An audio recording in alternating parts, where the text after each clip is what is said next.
Installé à Kipé, son émetteur, Gaussou Diaby est l'un des pionniers de la vente d'articles marocains en Guinée. Voilà exposé des djellabas, des chaussures artisanales ainsi que des parfums orientaux extrêmement prisés ici.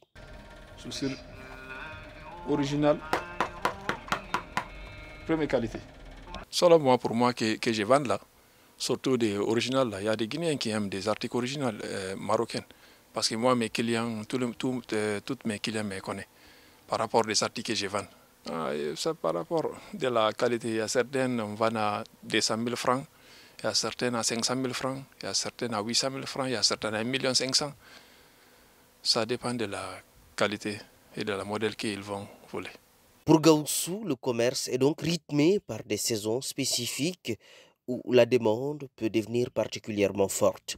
Le mois de Ramadan ainsi que la période précédant la fête de Tabaski voient généralement affluer leurs acheteurs à la recherche de tenues authentiques pour marquer l'événement. Ça encore, quand la fête de Tabaski, comme la fête de Tabaski qui est passée là, donc ça marche un peu.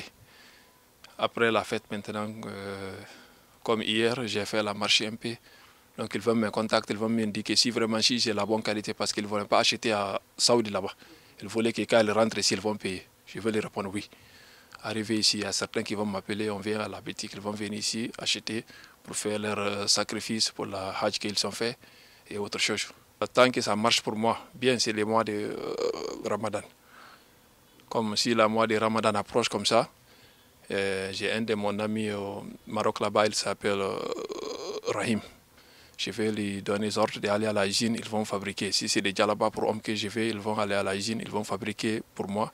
Si aujourd'hui ce commerçant semble bien installé à Conakry, il faut noter qu'il envisage élargir son activité déjà loin et hors des frontières de Guinée. Je voulais encore, si ça trouvait qu'il y a des bons volontés au Maroc là-bas, parce que je voulais encore ouvrir des places encore, parce que j'ai duré dedans, donc je connais la différence. Je voulais ouvrir des places en Sierra Leone, en Ghana, en Bissau. Je voulais ouvrir des places à beaucoup de pays. Mais comme je n'ai pas de moyens, donc si j'ai des bonnes volontés qui peuvent négocier avec moi, on peut travailler ensemble. Je peux ouvrir des places dans le pays.